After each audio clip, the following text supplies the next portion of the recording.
Motoworld. On this week's show, we'll prove it was a motorcycle and not a beer that made Milwaukee famous, and we'll see some of those cycles at work on the mild dirt track at DuQuoin, Illinois. But first, as promised, in-depth coverage of the US 250 Motocross Grand Prix at Unadilla, New York. For a quick look at some of the international and U.S. race favorites, let's go to Unadilla. Tom Mueller reports. The 1988 250 Grand Prix field is one of the toughest seen at Unadilla in recent years. Picking a winner is at best a long shot. There are, however, a few riders that consistently run up front, regardless of the track or riding conditions. The Unadilla winner should come from that group. From the Netherlands is World Championship Series points leader and 1987 125 world champion John Vandenberg. The Yamaha rider dominated early season action, but has not fared well in recent weeks. Vandenberg predicts a return to the top at Unadilla. In second place in the series is American rider Rodney Smith from Antioch, California. So far this season, the Chesterfield Suzuki rider has been the portrait of consistency with more top 5 finishes than any other rider on the circuit. The hottest rider in recent weeks has been 1985 125 world champion Pekka Vähkönen from Finland. Riding a Kajiva, Vähkönen started the season rather slowly but has come on strong in recent weeks to record wins in the last 2 events. If there is a single favorite at Unadilla, it has to be Rick Johnson from El Cajon, California. The Team Honda rider has been the dominant force in motocross for the past several seasons. When Johnson likes a track, he is nearly unbeatable, and Johnson loves Unadilla. The choice of the fans? That's easy.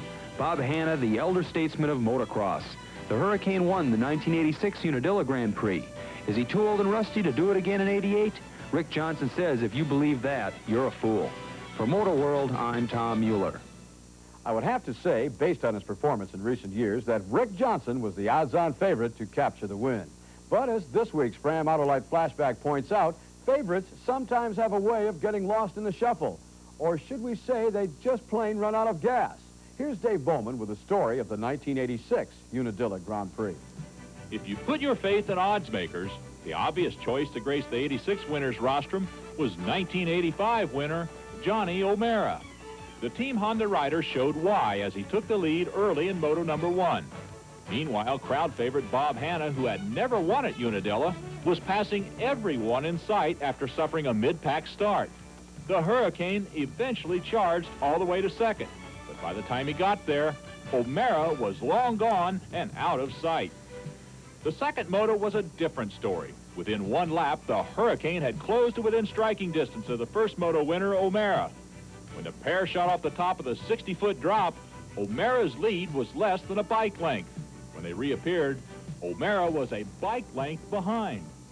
The race, however, was far from over. After following Hanna for several laps, O'Mara found an inside line and regained the top position. The O-Show gradually began pulling away and appeared to have matters under control. Then, with only a half a lap to go, O'Mara slowed and came to a halt. The Honda rider with an empty gas tank could only watch as Hanna powered by. When he took the checkered flag, Hanna, who had not seen O'Mara sitting on the track, thought the cheers of the crowd were for the runners-up honors. Hanna, though, to the delight of his Unadilla fans, had finally added a Unadilla win to his long list of credits. For Motoworld, I'm Dave Bowman.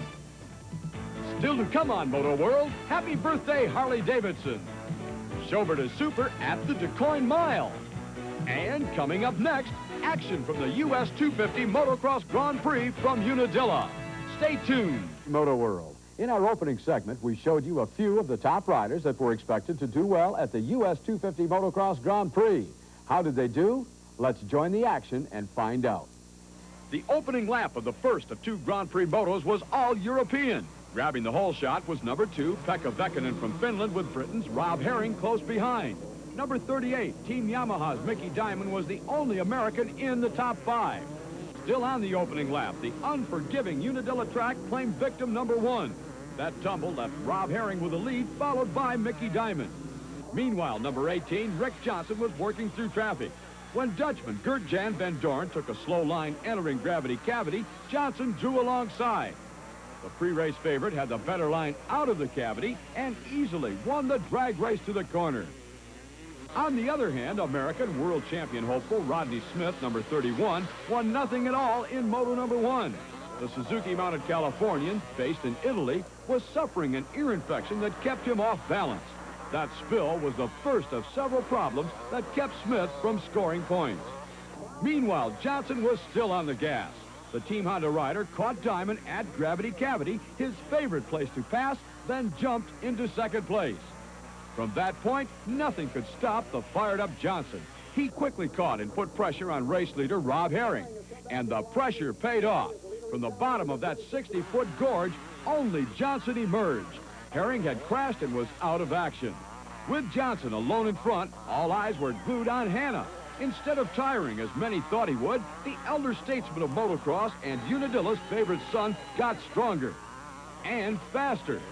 And to the delight of the highly partisan Unadilla crowd, passed Diamond to move into second. The American sweep of Moto number 1 was complete. Johnson, Hanna, and Diamond. The top European, Gert-Jan van Doorn from the Netherlands, finished fourth. After the first moto, it was taken for granted the U.S. Grand Prix would be won by an American. The question, which one? Johnson should have been the heavy favorite, but it started to rain, and rain often serves as an equalizer. Umbrellas, raincoats, and darkening skies greeted Moto number 2. If the rain continued, the Unadilla track would soon be a quagmire. The hole shot went to Rick Ryan from San Jose, California. Pekka Väkkönen was second, with Rick Johnson close to the front. Behind them, the rest of the pack sorted themselves out, and the rain came to a halt. The track was slick, but there would be no mud race today. Under the clearing skies, Johnson had moved to second and had drawn a bead on Ryan. With that pass, the magic man of motocross moved into the number 1 spot. Hanna's start in the second moto was only slightly better than in Moto number 1. The veteran, though, was not about to give up. The rain may have stopped, but the hurricane was just beginning to blow. Hanna clawed his way through the pack until he was fourth, right behind early race leader Rick Ryan. Ryan never had a chance as the hurricane was up to gale force. Second place, Mickey Diamond, fared no better. When the hurricane winds reached him, he was blown off the course.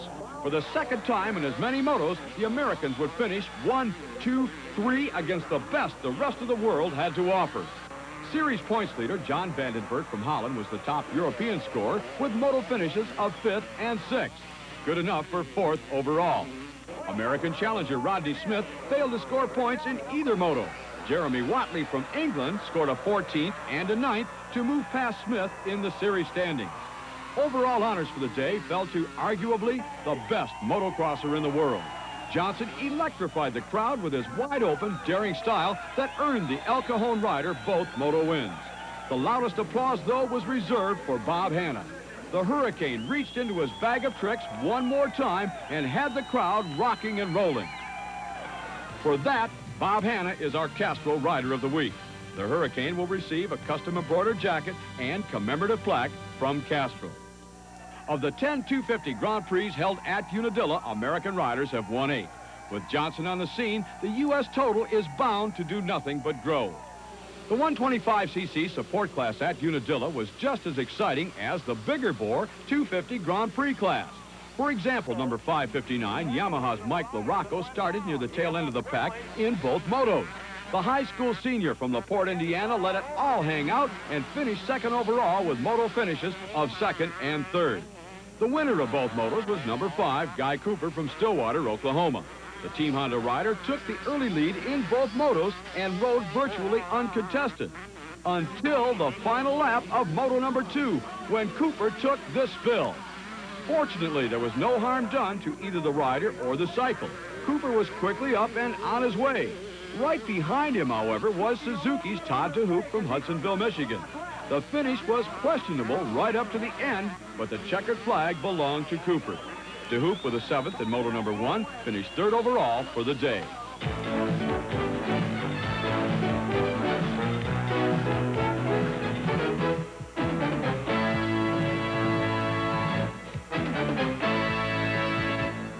Welcome back. When the final checkered flag was thrown at Steel City Raceway, only 3 events remained on the National Championship Motocross Tour. Time to impress those who hand out factory contracts was rapidly running out. That could have been the reason for extra efforts, resulting in one of the most hotly contested events of the year. With the first 125 moto underway, series points leader George Holland leads Honda teammate Guy Cooper and Eric Kehoe on the yellow Suzuki. Then Cooper found a new double jump. Bingo! New leader. The effort, though, not enough. Kehoe eventually moved to the #1 spot and held it. Cooper finished second and George Holland third. The second moto again saw Holland in front. Mike Jones on the white Yamaha was second with Cooper third. One more time, Cooper dazzled the crowd. Kehoe, though, again was not impressed. By the end of the moto, the Suzuki rider had passed Cooper to finish second, while Holland took the moto win. In the 500 class, Yamaha's Jeff Stanton was the early leader. Right behind him, Rick Johnson. Then Stanton stalled his bike. Johnson was gone. Later in the moto, Stanton again under pressure, this time from Ron Lachine. The pair battled side by side, with Lachine finally gaining the upper hand. Johnson won it. Lachine finishes second. The best action of the day was reserved for the final moto. Johnson pulled the whole shot while Lachine was barely inside the top 10. The Kawasaki rider, though, was on fire and quickly closed the gap. When the pair appeared from the bottom of the track, Lachine was the leader. Now, later in the race, Johnson regains the lead, but watch this. Lachine comes right back. A few corners later, Johnson's turn. The series points leader made the final pass of the day and went on to record his second moto win. Later in victory lane, overall winners Kehoe and Johnson shared their champagne. Not, though, with any of the competition. This week's Coors Behind the Scenes segment covers one of the most lavish birthday celebrations in history. The occasion, Harley-Davidson's 85th anniversary. As Mark McKay reports, the party stretched over thousands of miles and raised money for a worthwhile charity. In key locations throughout the U.S. and Canada, thousands of motorcycling's finest gathered to sing happy birthday to Harley-Davidson. Cutting the cake in Los Angeles was Harley's president of styling, Willie G., who was assisted by rock star Billy Idol. The birthday party served as starting points for what many riders hope was the first annual Milwaukee Ride for Muscular Dystrophy. To raise $1 million this year from this kind of activity and others for muscular dystrophy, to help guys like Roy, help some of the poster children that you've seen around, so they can ride motorcycles well into adulthood and enjoy the kind of life that we're enjoying going down the freeways. A little later, Harley's chief executive officer showed just how dedicated he is to the cause. The fund was enriched $130 as he sold the shirt off his back.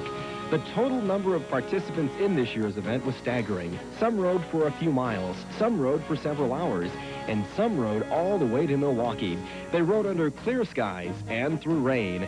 They rode to wish happy birthday to Harley-Davidson, and they rode for muscular dystrophy. The bottom line, though, is they rode because they're motorcyclists, and motorcyclists ride to have fun. At the final destination, Milwaukee, Harley riders, 35,000 strong, gathered for the final birthday bash. On hand was Muscular Dystrophy's 1988 poster child, Mickey Neufeld, from nearby New Berlin, Wisconsin. The smile on Mickey's face said it all. Happy birthday, Milwaukee Iron, and thanks for all your contributions. For Motoworld, I'm Mark McKay.